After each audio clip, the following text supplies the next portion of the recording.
Muy buenas tardes a todas y todos. Mi nombre es Carolina Curvis y soy jefa de proyectos artísticos de Teatro del Lago. Queremos darle la bienvenida a nuestra primera sesión Teatro del Lago del año, en el contexto de la Semana de la Cultura Urbana que estamos llevando a cabo estos días. Hoy vamos a sumergirnos en un movimiento que refleja el sentir de la calle, a través de diferentes expresiones tales como la danza, el canto, la música y las artes visuales. Se trata de la cultura hip hop, un movimiento que fue originado en Estados Unidos por afroamericanos y latinoamericanos de barrios de la ciudad de Nueva York en la década de los 70. Términos como rap, breaking, DJing, beatboxing, MC, graffiti, b-boy, b-girl, son todos términos acuñados bajo este movimiento. Y hoy tendremos el honor de recibir a uno de los mayores exponentes actuales de la cultura hip hop en Reino Unido, John C. Dee. Además, contaremos con Claudio Puebla, uno de los impulsores del hip hop experimental en Chile, y con la participación de los bailarines nacionales del hip hop, Dayo y Nico Cancino, además del baterista Mauricio López, quienes junto a Claudio Puebla realizarán una demostración en vivo. La sesión va a tener una duración de 90 minutos y hacia el final tendremos un espacio de preguntas y respuestas. Por eso les recuerdo que sus micrófonos van a estar silenciados, pero los invitamos a que sean activos en la participación del chat con preguntas y comentarios que luego podemos recoger en la conversación final. Una cosa importante para decirles a todos es que John C. Dee es de Reino Unido, por lo tanto tenemos una opción en Zoom de que ustedes elijan el canal de audio que quieren escuchar. Abajo de la pantalla hay una opción, hay un mundito que ustedes pueden seleccionar si quieren escuchar en inglés o en español, e incluso pueden seleccionar si quieren silenciar el audio original o lo pueden escuchar más bajito que la traducción. Así es que les recomiendo que revisen esa opción y vean qué canal de audio o según el idioma que quieren escuchar. Para comenzar entonces, quisiera presentarles a nuestro primer invitado, John C. Dee. John C. Dee es MC, bailarín, poeta, dramaturgo, director, artista asociado de Sadler's Wells y fundador y director artístico del aclamado evento de hip hop Breaking Convention, el que se realiza en Londres año a año. John C. es sin duda el principal defensor del hip hop en Reino Unido y quien ha influido en el desarrollo de la escena de la danza y del teatro hip hop durante las últimas 2 décadas en Reino Unido. Hola John C., ¿cómo estás? Muy bienvenido a nuestra sesión, estamos muy contentos de tenerte por aquí y ahora te paso el micrófono para que puedas contarnos más de tu trabajo y darnos ciertas luces de lo que pasa en la escena hip hopera en Reino Unido. Muy bienvenido, John C. Thank you very, very much. It's an absolute honor to be here working with you guys at the Teatro del Lago, which is one of the most beautiful spaces that I've ever seen. And yeah, it's a real pleasure to share the ideas. I'm really happy that you guys are looking at hip hop culture and looking at the importance and the artistic value that it presents all around the world, you know what I mean? So I am the artistic director of Breaking Convention, an international festival of hip hop dance theatre. But before that, I was just a fan and I absolutely loved the tune by the Sugar Hill Gang that I used to rap along to when I was quite young, around 9 years old. And then I discovered a track called Looking for the Perfect Beat, which was Africa Bambaataa and the Soul Sonic Force. And I just heard a sound that I just couldn't familiarize myself with because it was brand new.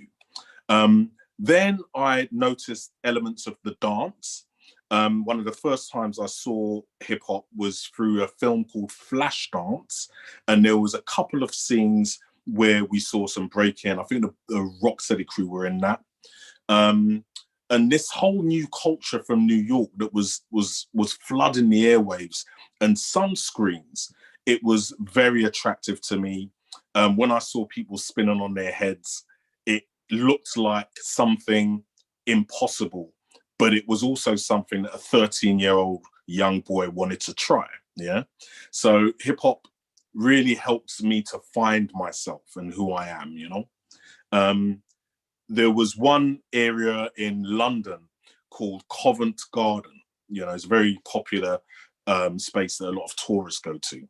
And a lot of the nucleus of the hip hop scene in London started there. So I would be going there with a few of my friends and just trying to look at the fantastic b-boys that were there, like the London All Stars.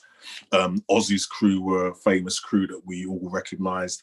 And we bring them styles back to Bow and just try it out ourselves, you know what I mean? We didn't know what we were doing. We didn't have that much information back in the day about what hip hop was. Nonetheless, there was a beautiful innocence in that time period, around 82, 83. It was really amazing. But what I would say is that for me, I was quite disturbed. There was a time in hip hop where the dance wasn't done so much. Breaking and popping and locking, it seemed to almost go out of fashion. And it was almost being played off like it was a fad after the initial boom of hip hop, with films like Breaking, the movie, Wild Style as well. And a lot of these artists seem to just get dropped away. But in Europe, there were certain people. One of the dancers that I think of is a dancer called Storm. He was one of those few dancers that kept it alive. I wasn't one of them. I ended up going straight into the rap side of things. And I worked with an artist from the UK called MC Mello and DJ Pogo, and I toured Europe with them. I toured with Gangstar and J. Rue the Damager. You might have known of them. Guru, rest in peace. DJ Premier. So I was really, working with some real strong hip hop followers, I mean, hip hop artists and hip hop leaders actually in the culture. And then I guess hip hop started going a bit weird. Yeah. But before we get there, I had this mysterious double life going on, because when I was starting to get my name as an MC, I was also in the final year of my studying at the London Contemporary Dance Company. So in this absence of hip hop dance, which is the most creative dance form that I had access to, I needed to replace that. And contemporary dance was something that I'd really jumped into when I was in school. And yeah, because it kind of reminded me of breaking in a way, the kind of stuff that we have to do, rolling on the floor and stuff. We did, I guess, early versions of Martha Graham technique at the time. And yeah, I just thought it was something very creative, and I always loved theatre as well. So I was very keen to do that. The problem was it didn't really connect with rapping at the time, because rapping was this real hardcore thing going on. And during the day, I'm wearing like my tights and stuff, and I'm doing ballet class. So culturally, the two forms were struggling to connect, you know what I mean? Also at the time, hip hop, particularly in London, was very black. Yeah. When you go to hip hop concerts, it was almost an apartheid type environment, because it was only black people that was going. And I'm talking about 1987, 88, them kind of times. So that's really, really changed. And now at any hip hop jam you go to, you'll probably see the world in there, you know what I mean?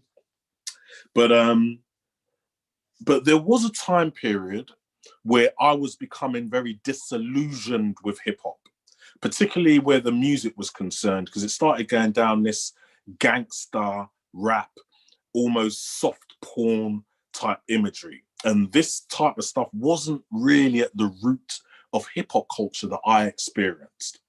A lot of the hip hop culture that I experienced was about peace, love, unity, and having fun.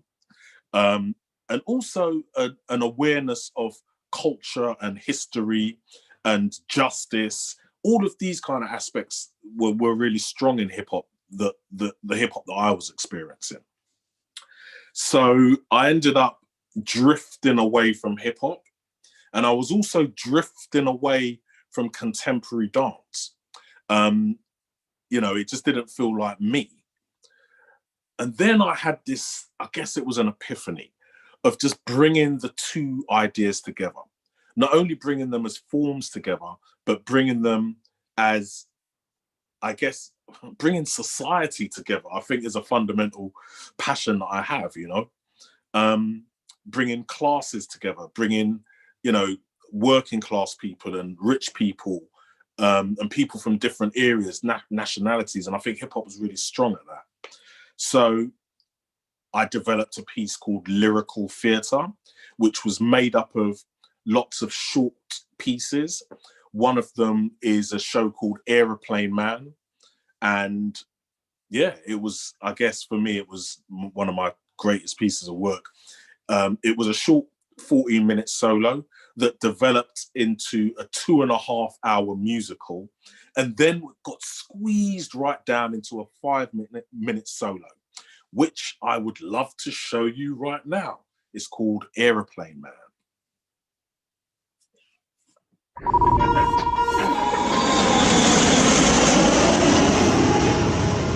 Born and bred in England, yeah man. Down the road from the Docklands, gotta go.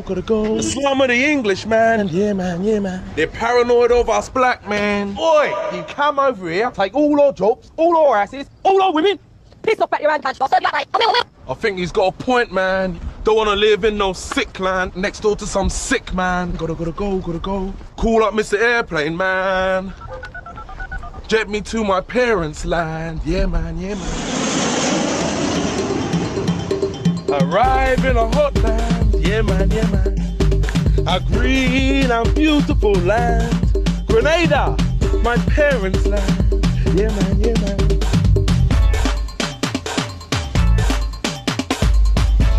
English boy. Hey, so English, give me a $2 no man. You better cut me, Cacapat! Don't come when a grenade and try to cut me with your mother come counterfeit Jamaican talk, boy. You're not Jamaican. You're Jamaican, boy. Maybe I've got the wrong land, yeah man. It's my mother's land, not the motherland. Gotta go. Call up Mr. Airplane Man, yeah man. Cause our brethren's in Jamaican land.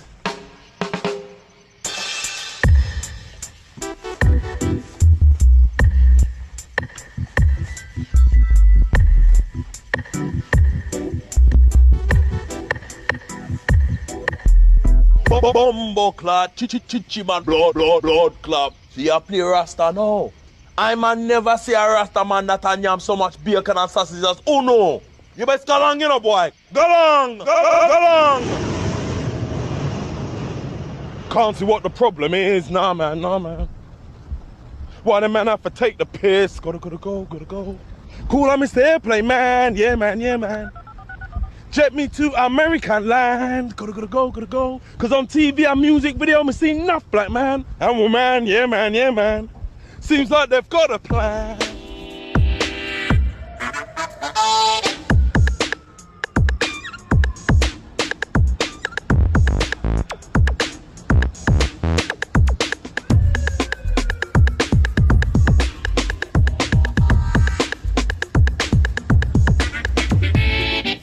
Yo, get the out of here, man. They ain't no mother niggas in England, man. Word up. They ain't no mother real niggas in England, man. All y'all niggas is faking jacks. Word up. Word. Yo, you better get the out of my face with that boost, mother. Cause I'ma blast your tea drinking, fish and chip eating ass, mother. Cause I still be killing every nigger in sight. Next up, African land. With no language I understand, only the Most High's guiding hand.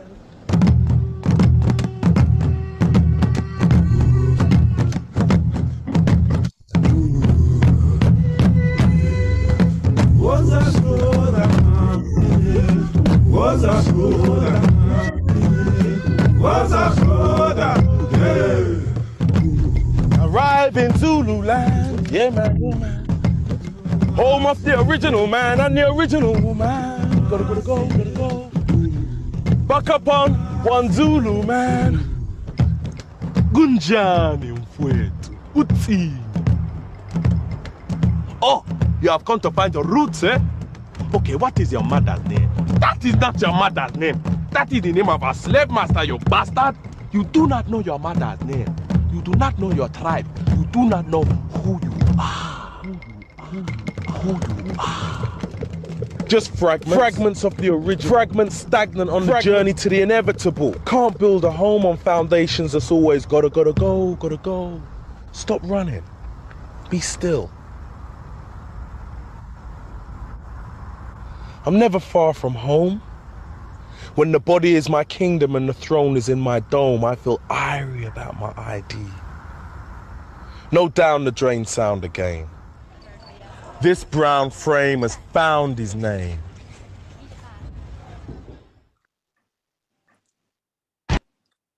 Yes, so that's Aeroplane Man. It's a true story. It's my story, I guess. When I first went to Grenada, the land of my mother's birth, I was expecting it to be home, but it wasn't. And especially growing up in East London at that time in the 70s, I experienced a lot of racism from working class white community. And yeah, it was intense. And they used to say, niggers go home. Do you know what I mean? And I was like, okay, so that's home then, Grenada. But it wasn't, you know what I mean? And fundamentally, it's all about finding your space.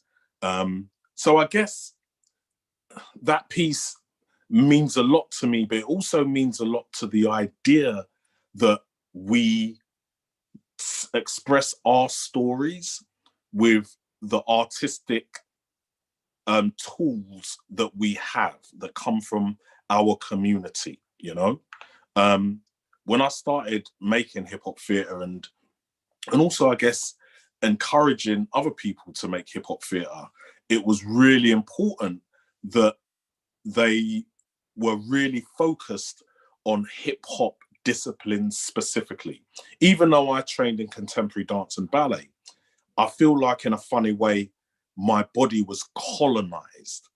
Do you know what I mean? Because I grew up with a technique already that maybe if I just developed that and found a level of excellence with that, and didn't get caught up into the value judgment of a different dance form because one's better than the other, do you know what I mean? And quite frankly, classical ballet and stuff is seen as like the top tier of any movement form whatsoever, which we know that's not true. Anyway, I toured this show, Lyrical Theatre, around Europe. And in the UK at the time, there wasn't anybody that was really exploring hip hop in a theatrical way like that, other than people like Benji Reed, an amazing popper, and also Robert Hilton. Some of these people was in the nucleus of this exploration of looking at hip hop in the theatre. And yeah, I think that after touring around France, I noticed that there are a lot more people doing it out there. Crews like Actual Force, Blue, Black, Blanc, Bleu. And yeah, there was a few companies and artists in France who were really pushing the boundaries of what hip hop could do in the theatrical space. So I came back to London. I was just like, we need to do this here. I was on my tour. I went to the Queen Elizabeth Hall and I met Alistair Spalding. And I said to him, we need to do a hip hop festival. Do you know what I mean? I'm not the only person that's exploring work like this. So when he moved and he got his job at Sadler's Wells Theatre, he was a chief exec. One of the first things that he did was invited me along to try this idea out for the festival. Yeah, and we did it and it was amazing. Do you know what I mean? A lot of them French artists that I'd seen, they were really important as part of the program. Also, what was important was the house had to be, I guess, we had to get the snobbery out of the building, yeah? We had to get this high art, of course, yeah, we had to get rid of that, yeah? Because hip hop isn't about that. Hip hop is coming from the ground up, do you know what I mean? And that was really important to me when looking at what we were going to do at Sadler's Wells. And one of the first things I said is we need to do graffiti throughout the whole building. At that point, I was expecting Alistair to be like, oh, no, and then start chipping away at the culture. But no, he didn't. He immediately said, yes, let's do it. Fortunately, the interior of Sadler's Wells is white anyway, so it could easily be painted over. And, you know, we accept that graffiti is a temporary culture, do you know what I mean? So that we was cool with that. Every year from then on, we just bombed up the whole building. It's just been incredible, you know what I mean? Also, rap, you know, actually, rap wasn't a focus of breaking convention.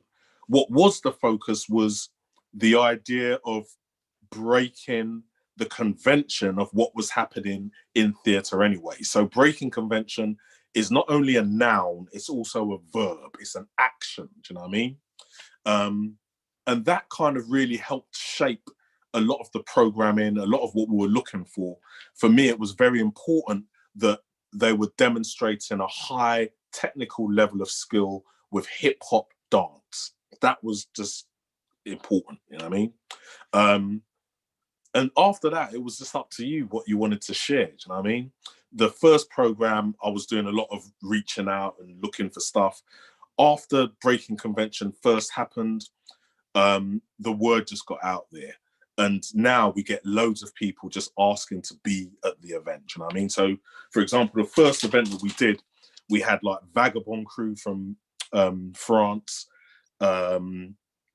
We had Tommy the Clown, who's one of the originators of the Crump form. He came over from LA. We had Rubber Band Dance, who was another dope crew that was exploring hip hop in the theatre, and they're from Montreal. And a whole bunch of UK acts, you know what I mean?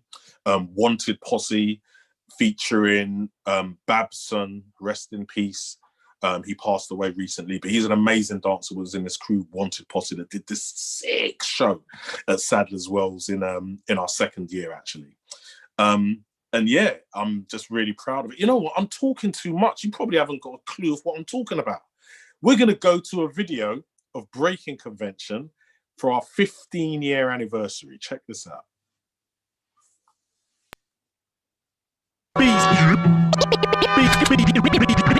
BCTV. They don't have enough events like this in the United States. People will be able to get, you know, the true history, you know, and it won't be distorted when it actually started, right? Back in 1973. Here you come again. I'm happy to be here because I can show something that they don't know about. But I know why you're here. The girl wants to know how I feel. Well, tell her that I'm happy. Well, this is what I want you to say. Just tell her I wouldn't have it. No. Any other way. So for me, Breaking Convention is a big opportunity because it's a big stage, a beautiful theater, and I like the UK crowd, and because they are real and they say directly, we can feel directly if they like it or if they don't like it.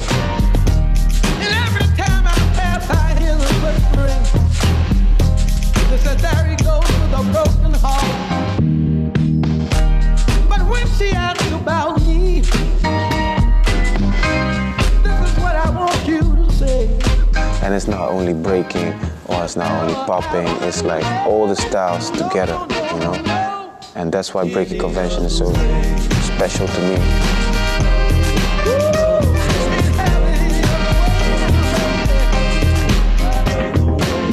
To me, it's not just about dancing, it's a great community. We had a lot of incredible artists, and when you see the young cats seeing that, and maybe want to take it like in a few years in another level.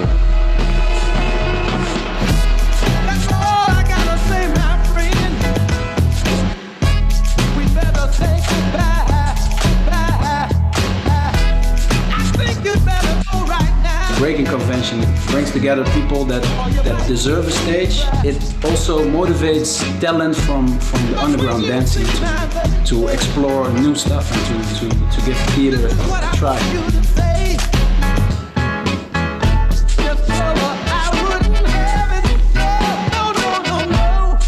Any other way.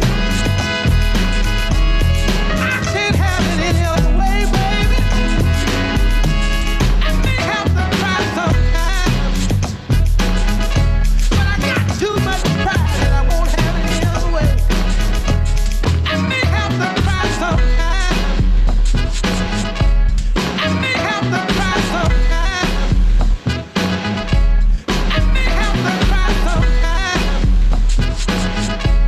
I may have to try sometimes.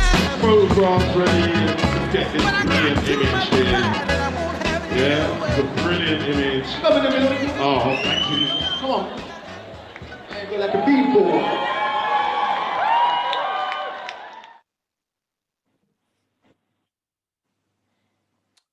Breaking convention. It's a really special event in the calendar of Sadler's Wells Diary, and it really does completely change the audience that goes to the theatre. There's a whole new audience that Sadler's Wells have seen now, and a lot of the hip hop audiences that originally heard about it, they were like, oh, nah, it sounds a bit corny, whatever. You know what I mean? Because they want to keep it underground and keep it real. And but for me, it's already bolted. The horse has bolted already. It's left the barn. Hip hop is out there. Do you know what I mean? And for me, I believe that as a culture, it absolutely should be in a theatrical context. Yeah, because you've got the rhyme as text. You know what I mean? And people can use their text with different characters and stuff. Yeah, there's amazing writers that exist in hip hop. You know what I mean? Where the dance is concerned, the technical dexterity of what b-boys and b-girls are doing right now is beyond. You know what I mean? They're really pushing the level. You know, if we compare a headspin to a pirouette, you know, headspins can be infinite. You know what I mean? And graffiti, do you know what I mean? The three dimensions of it could easily work in a theatrical context, you know what I mean? As a matter of fact, one of the dance pieces that I directed was called Tag, and I had 5 huge three-dimensional sculptures on stage that actually spelled out order, and when the sculptures turned around, it showed chaos. And I worked with dancers that were actually camouflaged into each letter with their costume. So when you first see the piece, you don't realize they're there. And then they gradually drip from the piece, you know what I mean? But I guess it's just looking at different contexts in which hip hop can be a theatrical experience. And we are at the tip of the iceberg of what that can be, you know what I mean? I'm really proud of what we've done in the UK in relation to the different generations of hip hop theatre that are making amazing stuff. So I shared with you Benji Reed, Robert Hilton, Banksy, myself. You know, these were first generation artists. And then the next generation, I'd say, is Boy Blue doing some amazing stuff. Bird Gang, Zoo Nation. All of these are UK acts that are doing really, really great work. And up until today, we've got artists like Botis Sever and Far From the Norm, and they've been winning Olivier Awards and stuff like that. Do you know what I mean? So the recognition is really out there. There's a lot of artists that are making real contemporary dance. And when I say real contemporary dance, I mean using the term contemporary, that means of today. Yeah. The dance of today is these street dance forms. You know what I mean? Because they're permeating every single level of society right now. Everyone's doing it, you know what I mean? That is contemporary dance. So it depends on whether you want to look at it as a small c or whether you want to see the word contemporaries being hijacked by neoclassical arts, do you know what I mean? And when you think about people like Merce Cunningham, Martha Graham, Doris Humphreys, you know, these are people that were in a long time ago. This is like the 1930s and 40s and 50s we're talking, do you know what I mean? So I think that this shift with hip hop theatre is also saying something about society and the way we're connecting a little bit more, you know what I mean? There's some amazing work happening out there at the moment, but nonetheless, one of the things that's important for us as at Breaking Convention is consistently developing the next level. Do you know what I mean? We've existed for 18 years now. It's going to be 19 years this year, actually. And a lot of our energy has been into professional development. And we've got a couple of projects that we do regularly. Excuse me. One's called Open Art Surgery, just to be clear. And then there's which is 1 week of intense work with different mentors. And then there's Back to the Lab, which is the 2-week project. And it's a really rapid turnaround because at the end of the 2 weeks, they present their stuff to an audience. Yeah. So I like the sense of spontaneity that is very natural with hip hop and trying to come to theatrical devising and dramaturgy from that quick angle, do you know what I mean? But anyway, here's a little video of one of our sessions at Back to the Lab. Check it out. Back to the Lab is an intensive 2-week program for choreographers to come and shake up everything they know about dance. I'm so open and so ready to engage and explore my artistry. Yeah, I'm really looking forward to the next couple of weeks, going back to the lab, going back to the beginning. I'm looking forward to just developing the piece and working with my dancers. I'm looking forward to spending time in studio with different people, with different ideas, and just looking at process from a different perspective. In the workshop, we usually start with the awareness of your own body, awareness of the space and the surrounding, and then we are using concepts instead of steps to create dance. Back to the Lab is an opportunity for producers to work alongside choreographers, is to create new pieces of work and just learn within the process as well. The artists go through 2 weeks from kind of beginning of creation to the end product of a work in progress piece. They're so close. What they really need now is the audience.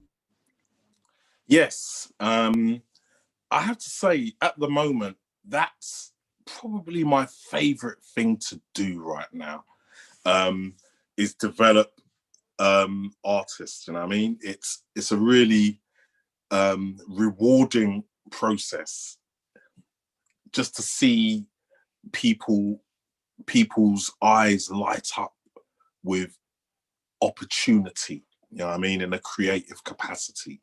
Is something that makes me feel like I can do this forever, actually. We actually have a t-shirt called Breaking Convention Forever. Maybe in the next break I'll go and run and put it on and then come back. But anyway, yeah, man, it's really good chatting to you guys here in London, lockdown London. Big up everybody in Chile right now. One of the people who we have toured is from a crew called Ill Abilities, and he is also from Chile. So there is a definite connection with Breaking Convention in Chile. B-Boy Checho, I believe his name is, from the Ill Abilities crew, a group of superhuman B-Boys, you know what I mean? Some of them have got no legs, or one leg or prosthetic leg, and they are just the sickest B-Boys that I know of, mainly because their bodies are shaped differently, which allows them to do different moves, you know what I mean? But you've got to check them out, Ill Abilities. They've definitely toured the Breaking Convention. You can probably reach out to them on, see them on breakingconvention.com somewhere on our YouTube channel. Anyway, after doing all of this work and really enjoying it, I received a letter, and the letter was basically an award, an invitation to go to Buckingham Palace, which is where the Queen lives, to accept an award called the MBE for my services to dance, you know what I mean? And this is about 2011. We'd been doing Breaking Convention for a good 8 years. And, you know, we got the word out, we toured as well, do you know what I mean? So it was really great, you know, to be offered this award. The problem is the award is called an MBE, which is an acronym for Member of the British Empire. Yeah. And we know what empires do and did to a lot of the communities around the world. And politically, I just couldn't really accept it. And I've always known that, I've never thought that I was going to be offered one, but I've always thought that if I was, I'd probably struggle to take it. But anyway, rather than make it all complicated and basically, instead of dealing with the news or sitting down in front of some old colonial dude trying to tell me that I'm not worthy and you need to be grateful and all that crap, I thought, let me make a theatre piece out of it. Yeah. So I made a piece called The Letter to B or to MBE, and I played the character of various people responding to my decision, deciding on whether I should take it or not. I was still deciding, and these were all of the people that gave me information.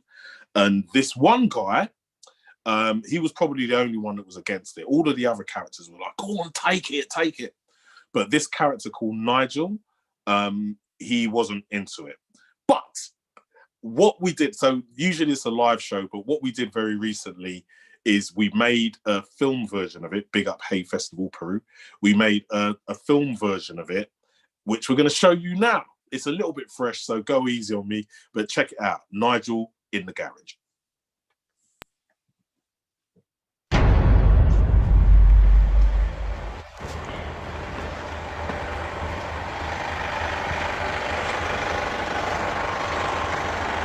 You that? What? What happened to the Vectra blood? A Benz Elegance, what? So what, you rolling like the ends president now? I mean, it's an old one, so you know. Yeah, I know it's not the latest thing.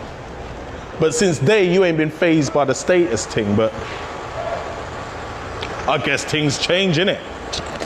I guess you move with them bougie kids, I guess you gotta play the game, innit? Just don't play timid. You have to stand firm on your own terms. Then there ain't no shame in it. Know thyself and know thy enemy. 1,000 battles, 1,000 victories. Sun Tzu, Art of War. Plop! What? So what's going on with you then, brethren? You know what, I got offered the MBE, you know, blood.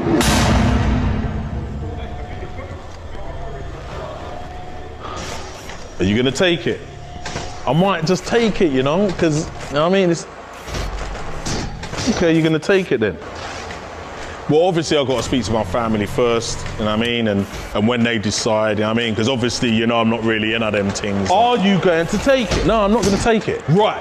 Because that's a disrespect, my brother. Member of the British Empire. And what kind of membership?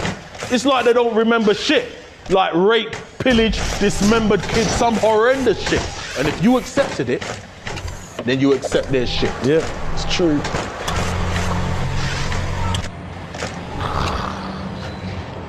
Wait, do they pay you? No! Liberties! Wait, so they brand your achievement with a badge of allegiance to an empire that's teething like a pack of demons? Colonialism is in fact bereavement, where they embedded an axe into our mental being. Left us blacks believing that us blacks are heathens. They gave us the Bible, then took our land like we're even. So the missionary position left us actually bleeding. I'll tell him to take it back with a whole stack of reasons. To accept it will be an act of treason. If you don't stand for something, then you'll fall for anything. Block Malcolm X. Remember the lesson. And there's enough to stand up for. You've seen that shit on telly, our government's foreign policy, the WikiLeaks conspiracy, the murder of innocents in police custody, like Mark Duggan, Smiley Culture, Stephen Lawrence. I could go on and on and on, but I will stop at John Terry. Black cunts, black cunts, black cunts, black cunts, black cunts, black cunts, black cunts, black cunts. Oh, you're mad. Black cunts, black cunts, black cunts, black cunts, black cunts, black cunts, black cunts, black cunts, black cunts. Fucking black cunt.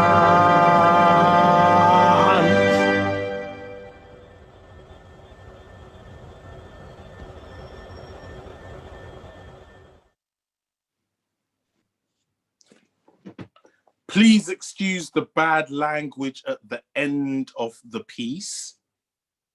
I'm not sorry, really. Basically, that was verbatim from John Terry, the English football player who was on the pitch, and he said to one of his fellow black players on the pitch and called him them words. So that was the reference. So yeah, that was Nigel, the character, and he was doing his best to convince me not to take it. But I actually performed that piece in Brazil, actually, and they really enjoyed it. So plenty of stuff for Chile, I would say, Del Lago, if you're interested. Look at me blatantly selling myself in front of all of you people. But listen, anyway, I've kind of got to the end of my little bit, but there is going to be loads of opportunities to ask questions. So, you know, you guys shoot away. It's been a pleasure sharing some of my work and some of these amazing projects that I'm working on at the moment. There's still loads and loads of other stuff. You can check it all out on breakingconvention.com, breakinconvention.com. There is no G in Breaking Convention. I am the only G in Breaking Convention. Peace and love. Gracias, John-C, por tu presentación. Voy a dejar esto, tengo la traducción, ahí sí. Muchas gracias por esta estimulante y fascinante presentación, John-C. Me quedo con, bueno, miles de cosas, pero entre ellas me parece muy interesante el cruce del que hablas, de la danza contemporánea, del hip hop, y encontrar tu propio arte combinando los dos, encontrar tu propia expresión a partir de los dos. Y también lo que habla sobre sacar un poco el hip hop del underground y llevarlo de alguna manera al teatro, las formas teatrales y llevarlo a espacios teatrales donde no habitualmente estaría realmente la cultura más de la calle o hip hopera. Creo que eso es un punto muy interesante y que le da una vuelta de tuerca de alguna manera al propio hip hop. Bueno, pero tenemos más invitados, así es que vamos a seguir conversando después. Tenemos aquí a nuestros queridos Claudio Puebla, Dayo, Nico Cancino y Mauricio López, todos integrantes de MAE, Movimiento de Arte Experimental, un colectivo que es liderado por Claudio Puebla. Claudio Puebla es director coreográfico, es artista audiovisual y creador de proyectos que cruzan el hip hop, el teatro, la danza contemporánea y el cine con una mirada experimental. Dayo y Nico Cancino son ambos bailarines profesionales de gran trayectoria y referentes del hip hop en Chile. Y estarán acompañados por el baterista Mauricio López. Muy bienvenidos a todos ustedes a esta sesión de Hip Hop Teatro del Lago y estamos expectantes de escucharlos y de ver lo que nos van a presentar. Bueno, primero dar las gracias por la invitación, estamos aquí contentos escuchando también a John. Para nosotros, o sea, personalmente ha sido un viaje bien intenso todo esto de encontrarse en este movimiento, en esta cultura que día a día nos va entregando cosas maravillosas. Para mí, la experimentación de esto, de llegar a descubrir y de crear un lenguaje que me hiciera sentido, que me hiciera sentir vivo, que le encontrara sentido a lo que yo hago día a día, era como de dónde lo tomo.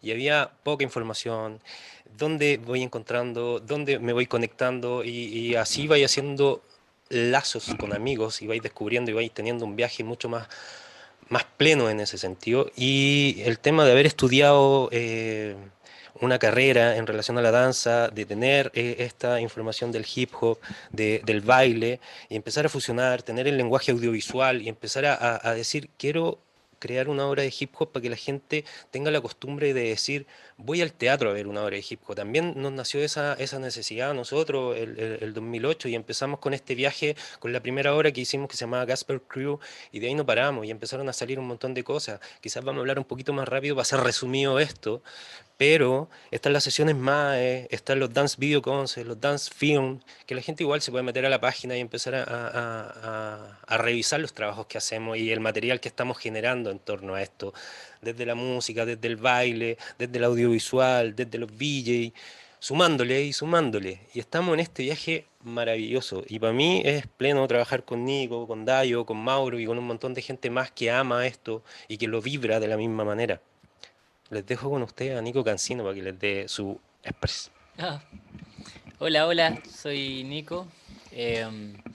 Me gustaría hablar primero que bacán poder hacer esto, como la conexión con John C. y como poder, no sé, entender de qué forma logró llegar a donde llegó. Eso para nosotros igual es mucha inspiración. Sí, eso. Yo me gustaría hablar un poquito de cómo llegó para nosotros el hip hop o la herramienta del hip hop. La mayoría somos como de población y en el momento donde nosotros estábamos existía muy fuerte, muy potente el hip hop en sí. Yo miré bailar en la esquina a algunas personas y eso hizo en mí que decidiera meterme a esto. No tenía idea de qué se trataba, no sabía nada, solo sabía que había gente girando en el suelo haciendo como waves y cosas así. Y así estuve por mucho tiempo, porque en Chile la información era muy escasa, como que no... Llegaba así como alguien te decía, mira, esto es así, o nació acá, nació en Nueva York. Nació en Nueva York. Y así mucho tiempo. De hecho, creo que eso nos hizo tener un lenguaje diferente, o querer saber más. Como en un momento pensamos cómo generamos cosas, cómo generamos vida en esto. Y empezamos ahí a buscar información así sin fin, pues tratando de decir, ya necesitamos ir a, no sé, presentarlo en un teatro. ¿Y cómo se hace eso? ¿Y de dónde?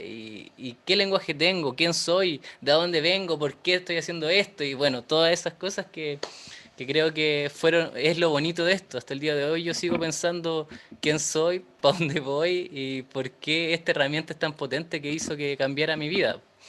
Para nosotros creo, o para mí, decidí estudiar danza, decidí tomar otras herramientas simplemente para poder decir más, decir realmente lo que yo quería decir, lo que nosotros queríamos decir. Eso fue un camino hermoso y así me empecé a conectar con estas personas, po.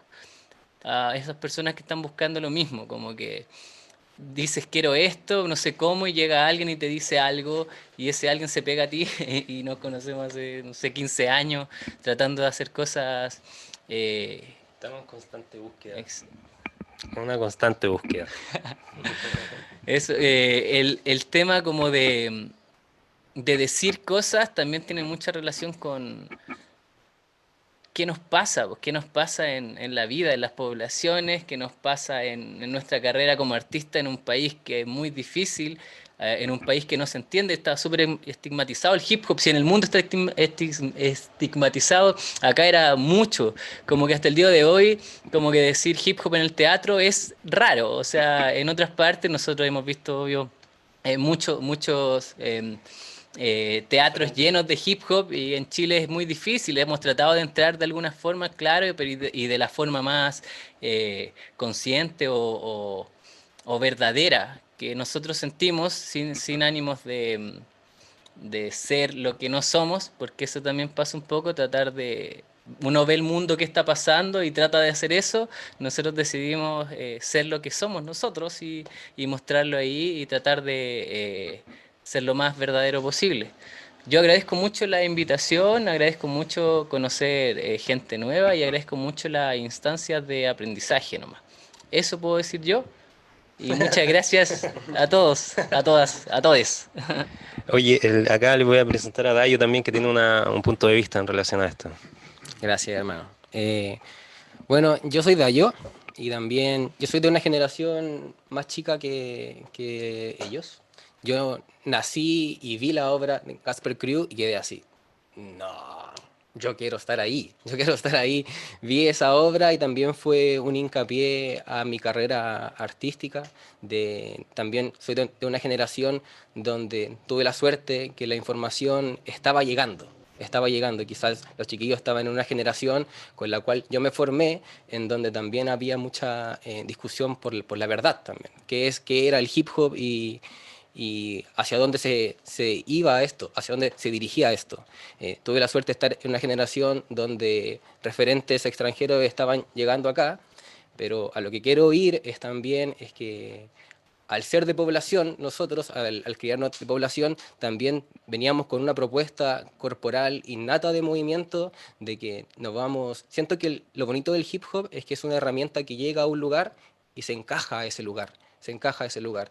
Nosotros no somos gringos, no somos gringos, somos chilenos y nacemos en un contexto súper diferente allá y también fue un camino muy largo reconocer eso y decir somos chilenos, somos de población y tenemos una propuesta y tenemos algo que decir. También le doy mucho valor al arte independiente en Chile, al arte independiente, por eso agradecemos mucho estos espacios donde se nos entrega el lugar para poder hablar y conversar y expresar lo que decimos porque es muy difícil acá, por eso valorizo mucho el arte independiente, también valorizo mucho encontrarme con estas personas que me inspiraron mucho en mi camino. También estudié danza y tuve, gracias a esa mezcla de personas que conocí en la calle y mis estudios como académicos, por así decirlo, y de composición y las cosas que estudié, tengo el poder de estar con mis amigos y crear cosas interesantes con un discurso potente. Eso, muchas gracias. Oye, claro, nada, pues aquí felices nosotros, vamos junto con Mauro, que aceptó la invitación también y la propuesta, siempre está dispuesto a colaborar. Una pequeña sesión de freestyle donde es como un petit bouché de lo que hacemos en las sesiones MAE, que son estos encuentros con música en vivo, con bailarines, disfrutando todo al ritmo de la improvisación, para hacer vibrar un poquito y que la gente entienda qué es lo que nos mueve y qué es lo que nos hace sentir bien. Vamos ahora a disfrutar un poquito.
Excelente.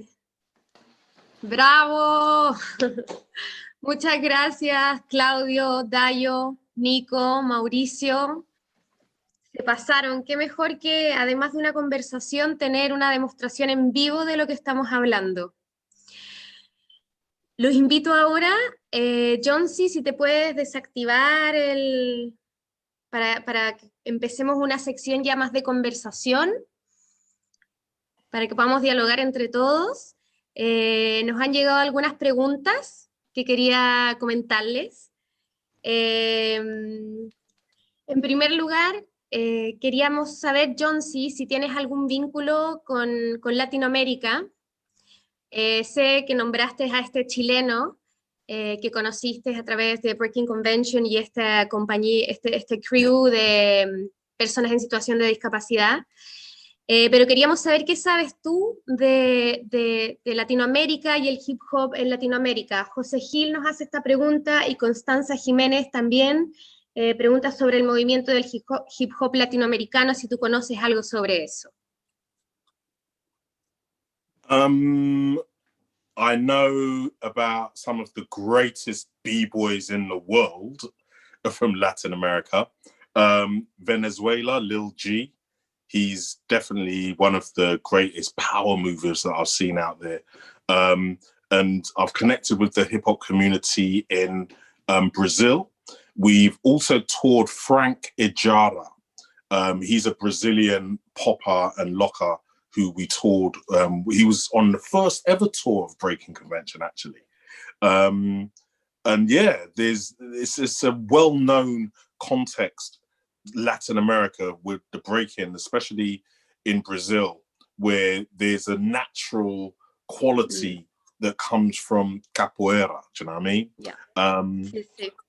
But also, I did the Peru festival also, and I was judging the hip hop dance theater category in the name of the festival. Please let it come back to me.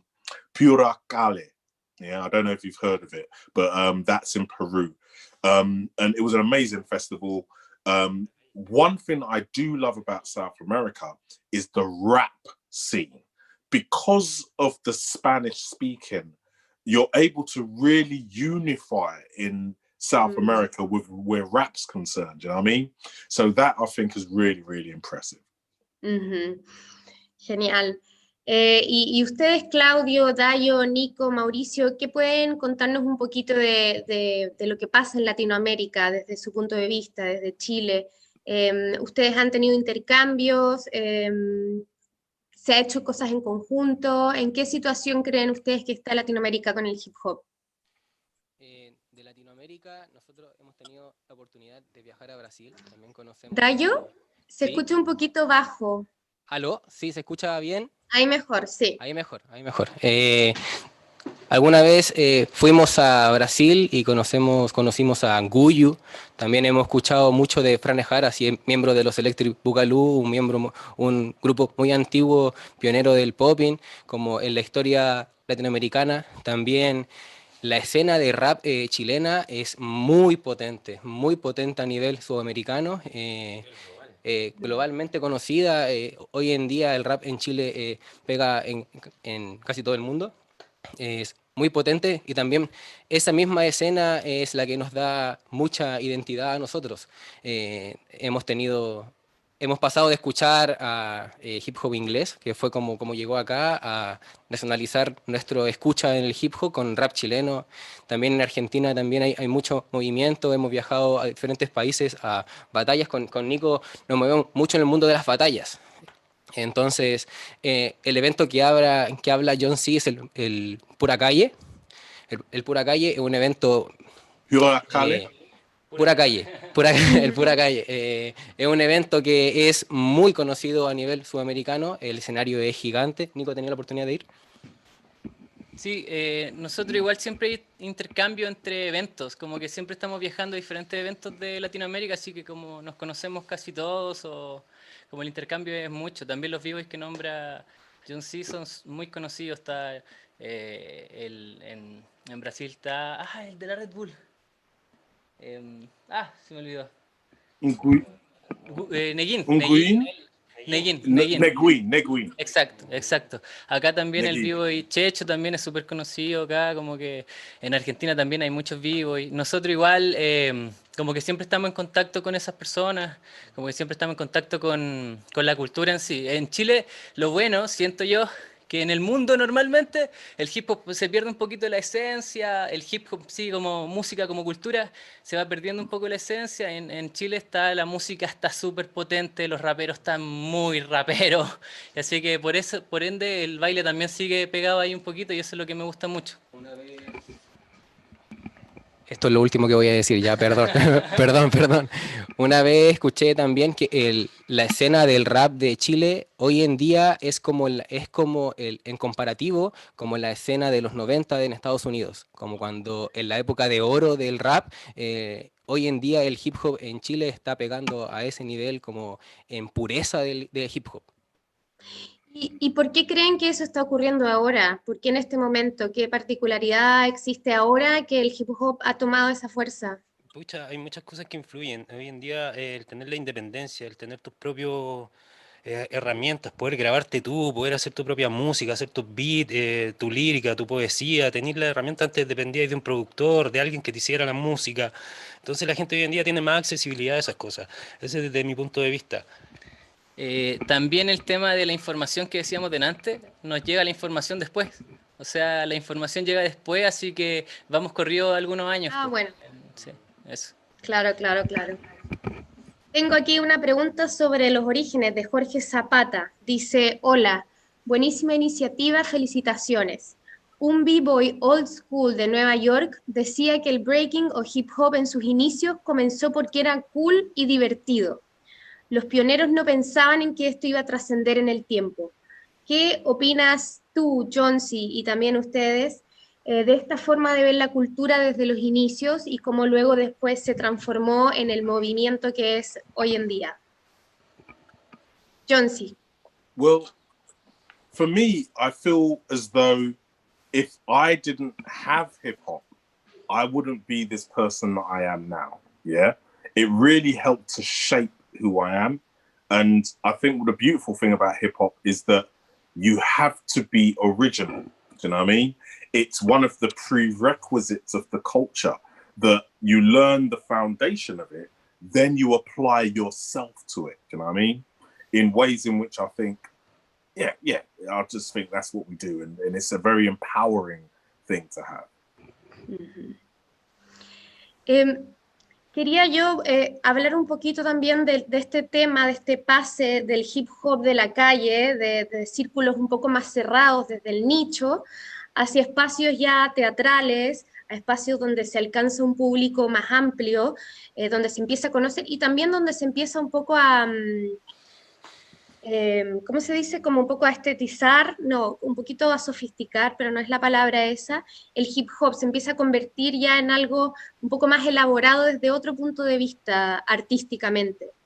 ¿En qué momento empieza a ocurrir eso? ¿Es algo que está pasando universalmente? Entiendo que Breaking Convention hizo esa gran jugada en Reino Unido y con también el apoyo de Sadler's Wells, que realmente fue increíble. ¿Eso está pasando a nivel en todas partes? ¿Cómo lo ven ustedes también, Claudio, Dayo, Nico, en Chile, si eso lo ven posible? Aunque ya escuché un poquito que no es algo tan habitual. Pero, John, si puedes partir tú y después los chicos.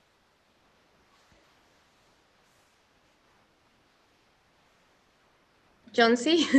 Oh, me? Yeah. I think okay, so going from the streets into the theatre, there's a lot of political problems potentially.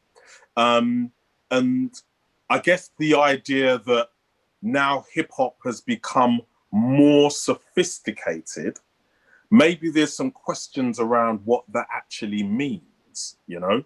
Because I think that hip hop in its purest form is very sophisticated. Yeah. Mm-hmm. The improvisational elements of the culture where you're thinking on your feet, you have to be very intelligent to be able to improvise. Do you know what I mean? So the improvisation is at the root of the culture. What I believe we've done with the theatre is we've given it more of a codification, do you know what I mean? Through its choreography, through its spacing in the stage space, with usages of lights and how lighting can change the energy of it. So I'd like to think of it as this very sophisticated culture being within a context which we can see its sophistication clearer. Perfecto. Sí, Sí, quería comentar que la obra Gasper Crew, de la que ustedes han estado hablando, los chicos de MAE, estuvo en Teatro del Lago y creo que es uno de los no muchos ejemplos que tenemos de algo que viene del hip hop y que se teatraliza y se difunde, digamos, en espacios culturales. También nos pueden contar un poquito de eso, tal vez. sí, yo quiero decir antes que habitar espacio también a nosotros nos llama mucho la atención, como que habitar diferentes escenarios. Y también, no digo que tú dijiste así, pero pasa normalmente que muchas personas piensan que hay que estilizar el hip hop. Y nosotros sentimos que en realidad es solo... la palabra no quiero que eso, estética. Como que nosotros tenemos una estética que para nosotros es muy hermosa. Pero normalmente sí, las personas dicen como que hay que estilizar cosas y eso es solo por no conocimiento. Pero lo que nosotros tratamos de hacer es generar, por ejemplo, potenciar eso, potenciar lo que dice John C., como que potenciar con las luces, potenciar con la sensación del teatro, que es otra sensación, más que como tratar de cambiar, sino que es una sensación. Y lo último que quiero decir es que muchas gracias a los vivos y de vieja escuela, como Jorge Zapata, que está ahí, que por ello nosotros vimos muchas cosas, vimos en la televisión a los Gravedad Cero, a los Tormenta en Ataque, como que vimos, ellos mantuvieron el hip hop vivo para que nosotros pudiéramos estar ahora hablando de estas cosas. Eso. Sí, siempre hay respeto para la vieja escuela acá en Chile. Sí. En relación a la pregunta que tú me hiciste, a mí, lo personal, cuando nace Gasper Crew es ocupar esta herramienta, este lenguaje para poder contar una historia y ser capaces de armar una historia con un lenguaje distinto y una historia que te haga sentido. Tiene que ver mucho con la conexión, con la espiritualidad, Gasper Crew. Entonces, ese era el desafío para nosotros, no hacerlo como se venía haciendo tradicionalmente, no sé, uno que viene de escuela, hacerlo en jazz, en ballet, en contemporáneo, sino que era usar este lenguaje y, como dice John, iluminarlo, vestirlo, darle esa teatralidad, darle una dramaturgia y empezar a armar y empezar a componer y a crear y creernos que somos capaces de desarrollar algo así, que es lo primero que nos tenemos que convencer nosotros como país, como culturalmente nosotros, es tener esa confianza y tener esa plenitud de decir estoy convencido de esto porque estoy estudiando, porque estoy mejorando, porque estoy entrenando, porque estoy aquí, por qué, y por eso potenciar lo que estoy haciendo. Hermano, hermoso lo que dijiste. Hermoso lo que dijiste. Siento que sí, está como la idea de que cualquier creador que hace su pieza de arte, creo que está muy estigmatizado el hecho del escenario, ¿no? Como ponerle un marco de oro a una pieza de arte también. Pero en verdad el arte, siento que antiguamente estaba estigmatizado el teatro como desde el ballet, desde las danzas de otro color, pero en el pasar del tiempo y como evolucionó el arte, así como podemos hablar de que Duchamp puso un water en un museo, así como desde ese lugar, como problematizar cosas, en verdad el escenario es solamente una propuesta diferente. Nada más, porque en verdad ese marco de oro, el hip hop lo tiene puesto hace rato ya. Como es igual de hermoso un escenario, un cypher es un escenario. Juntarte con tus amigos a entrenar es un escenario, una batalla es un escenario y también un teatro es otro escenario más nomás. Eso. Se liga un poco, porque claro, yo usé la palabra que no podía encontrar, pero quería decir estilizar, algo que viene de la calle. Yo creo que es como un imaginario común, quizás de ignorancia probablemente, y en realidad lo que yo veo aquí es lo que también John sí hablaba, que es este cruce de lenguajes. Más que nada, no es que el hip hop se transforme en otra etapa, sino que se cruza con otras disciplinas o otros lenguajes, que por ejemplo John sí hablaba de la danza contemporánea, Claudio, por ejemplo, lo mezcla, lo combina con el cine también. y bueno, y obviamente con el teatro, entonces probablemente ahí se produce una nueva experiencia que es hip hop, pero también es algo diferente o algo nuevo, probablemente. Y va a seguir evolucionando y porque tiene para rato, hay muchas cosas que van a seguir potenciando esto y estamos en esa, estamos escuchando, como decía John, el tema de lo contemporáneo. Hay muchas cosas pasando y nosotros nos estamos nutriendo de eso, no estamos, todo el tema global que pasa, eso nos tiene conectados y nos tiene vibrando a todos en la misma sintonía, buscando la herramienta de expresarlo, decirlo. Eso es maravilloso para nosotros porque estamos ahí, escuchándonos.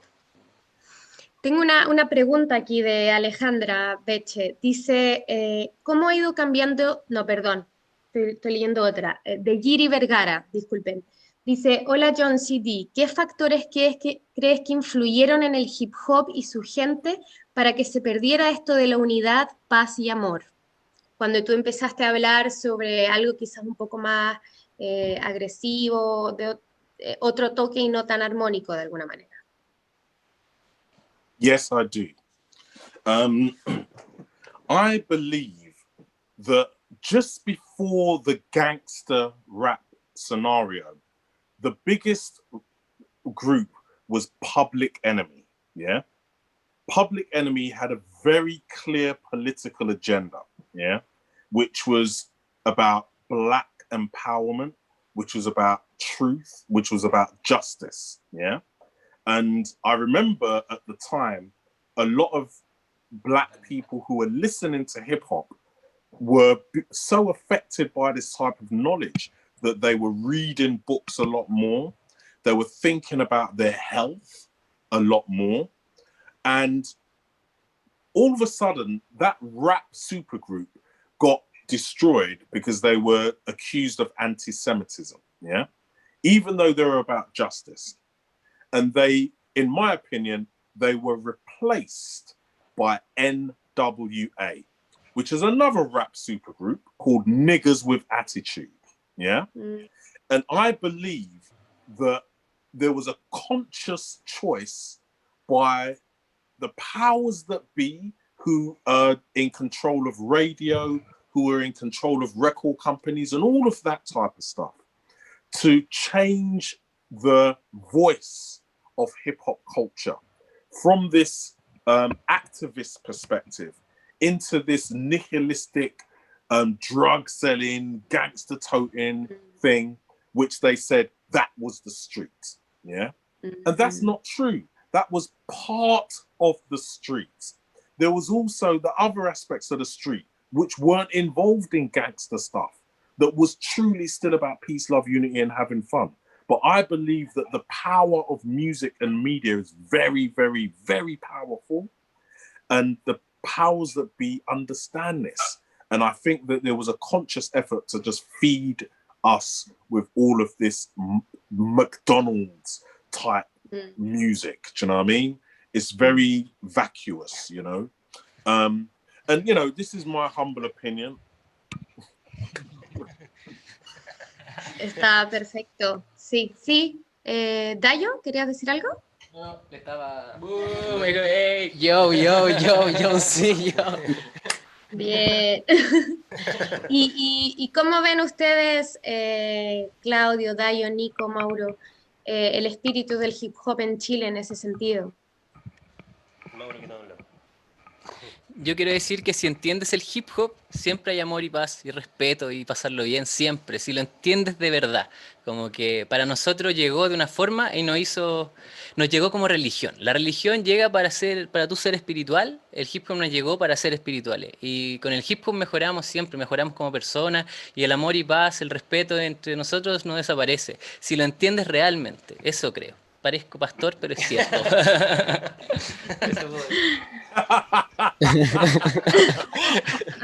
Boom! I love you guys, man. I can't wait to Love you too. Love you too. Sí, también desde el lado de la pedagogía, nosotros también como pedagogos de danza, también en la escuela, convencional no te enseñan a ser buena persona, en verdad. La escuela es una competencia total. El sacarse buenas notas, sacarse malas notas, provoca que las personas se olviden y se alejen de su espiritualidad. Y nosotros como entes de pedagogía, como profesores de danza, como que ocupamos la herramienta del hip hop para acercar a las personas a su espiritualidad también. Entonces, desde ese lugar lo vivimos siempre, siempre, desde compartir, desde que cada uno vive un proceso diferente, de que todos somos uno, todos en el mundo somos uno, o sea, si le hago daño a otro, me estoy haciendo daño a mí mismo, eso intentamos, ese es nuestro rol como entes cambiantes en la sociedad desde el hip hop. Ocupamos el hip hop como una herramienta de cambio. Si yo bailo bien, el otro baila bien. Y bueno, ya nos va quedando poquito, pero la inevitable pregunta que hace en este momento Lu Valenzuela, que pregunta, ¿cómo les ha afectado la pandemia en sus bailes? ¿Ha sido frustrante? ¿Han aprendido cosas nuevas? ¿Cómo se han acomodado? ¿Y cómo ven este año? ¿Tienen proyectos? Grandes todos, dice. ¿Quieres escuchar la verdad? Mira, a mí en lo personal el tema creo que es una transición súper potente. Sí nos tiene dándonos vueltas en la cabeza de cómo reinventarnos, de cómo llegar, de cómo generar nuevas instancias, de cómo expresarse, cuál es la forma que yo voy a hacer llegar mi discurso, mi lenguaje. Creo que desde ahí uno lo toma y se va como por ese camino, pero atraparte y sentir que estás encerrado, yo creo que el que tiene la cabeza abierta nunca va a estar encerrado. Entonces nos centramos en eso, yo por lo menos me centro en eso y estar constantemente haciendo, generando contenido desde una manera creativa. Creo que es la forma y es la herramienta que tenemos y el punto de fuga que nos va a liberar, por lo menos en estos instantes, ¿cachai?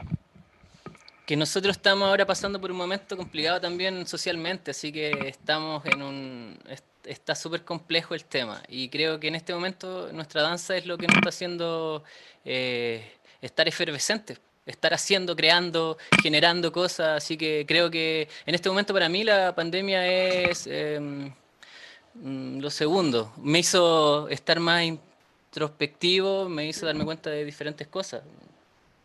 Sí, perfecto. Sí, siento que be like water, my friend. Como sé como agua, en verdad es adaptación. Adaptación a, obviamente, Chile, si no lo sabe, John C. Yeah. Wavings. Si no lo sabe John C., Chile igual está pasando por un momento súper difícil. Venimos de un estallido social, político súper potente. Y un par de meses después viene la pandemia, un par de meses después, y a los artistas, ser artista en Chile es muy difícil. Esa es la verdad. Ser artista en Chile es muy, muy, muy, muy difícil. Por eso aplaudo mucho la autogestión. Entonces, reinventarse es la palabra. Como tuvimos que empezar a hacer clases por Zoom, porque había que pagar cuentas, hacer cosas, tuvimos que reinventarnos. Obviamente extrañamos mucho hacer campeonatos, reunir mucha gente, la comunidad hip hop. Se extraña mucho la comunidad hip hop porque el humano necesita sociabilizar, contacto, el humano en sí, y nos alejan. Siento que, hablando de un tema súper político, pero en verdad nos alejan del ser, nos alejan del compartir el uno con el otro, y el hip hop es eso. Entonces, intentamos reinventarnos siempre, por eso está ocurriendo esta situación ahora, ¿no? Pero también le vemos el lado bueno, ¿no? El optimismo que podemos tener a John C., hacer una reunión internacional y ocupar nuevas herramientas. El reinventarse es como ocupar, hoy en día también, si le ves el lado positivo, se abren nuevos campos laborales, de poder hacer estas gestiones tan importantes, o poder, en pandemia también se llamaron muchos profesores extranjeros y tenían más comunicación, y tu trabajo también como artista se tuvo que reinventar, pero hay campos laborales del artista que murieron directamente. Murieron así. La gente que vive de ir al lugar y trabajar, de los pitutos le dicen acá, de los pitutos, de bailarín que trabaja en la televisión, cosas así, en escenarios, en eventos, murieron. Y hay que reinventarse, y muchos artistas la están pasando mal. Esa es la verdad. Pero el hip hop... John, sí, no sé si quieres decir algo al respecto para cerrar. Yeah, absolutely. Hip hop will be forever. Yeah, and you're right about the nature of it. It's that we have to hold each other. You know what I mean, we have to feel each other. You know, the vibration of our dance. You know what I mean? You really feel that when you're in the same space together. You know what I mean?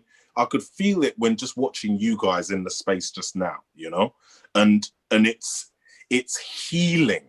Do you know what I mean? So I think that because of this pandemic, we need to dance, yeah? We need to stimulate our immune system, you know what I mean? We need to be outside and getting some sun rays, you know what I mean? Because we can beat COVID. Our bodies can beat this, you know what I mean? There's enough people that recovered from COVID, you understand? And it's a lot to do with being positive and being and being creative, you know what I mean? But anyway, in relation to what this pandemic has done for me, I have been making films. And this is quite an unusual thing because I direct theatre most of the time. I don't make as much work myself, but I did have a response to the pandemic. We did a show called Social Distancing recently, as in dis-dancing. At Sadler's Wells, but before that I made a video which was just having some fun with the pandemic, if you can. And then I was really inspired by, and I guess inspired, but not necessarily in a positive way, by the murder of George Floyd and then the universal protest that happened. I created a film with an American poet and 3 different dancers from different parts of the world. And it's called Our Bodies Back, but you can find that online. And also with Breaking Convention, we're thinking of loads of video concept projects, you know what I mean? For example, we have one coming up called Next Day Delivery. And basically, I will give groups of, okay, so each group must have 1 rapper and 1 dancer and a camera. And I will give each group that we choose all of the information just the day before. 1 object, 1 line of rap, and a choice of 4 pieces of music. And they have to create some work, 3-minute films, and they must deliver it in 24 hours the next Wow. day. Yeah. Estamos acostumbrados a trabajar así acá. No, qué increíble. Buenísimo. You're very welcome to apply if you go to breakingconvention.com, and you guys should apply. Excelente. Gracias, men. Ya estamos llegando al fin, lamentablemente, porque estaba muy entretenida y muy interesante la conversación y esperamos que lo hayan disfrutado, este primer encuentro que hemos tenido este año, que se hayan empapado con este movimiento artístico que es la cultura hip hop. Muchas gracias, primero que nada, a nuestros queridísimos invitados, a John CD, a Dayo, Claudio, Nico, Mauro y especialmente a todas las personas que nos han estado acompañando esta tarde desde sus casas. Les quiero recordar que en Fundación Teatro del Lago impulsamos los sueños de niños, niñas, jóvenes, adultos que desean que la danza y la música sean parte de su vida, entregando una oferta formativa artística multidisciplinaria e integradora. Si quieren ser parte, los invitamos a visitar nuestro sitio web donde pueden realizar una donación. Por último, los quiero dejar invitadísimos para este sábado a las 20 horas a través de nuestro sitio web teatrodellago.cl para la transmisión de lo mejor de Breaking Convention, el festival que dirige John CD, que como hemos visto es uno de los eventos más importantes de la escena hip hopera a nivel mundial. Así es que nos conectamos a las 8 el próximo sábado. Muchas gracias por acompañarnos y hasta pronto. Gracias. Muchas gracias.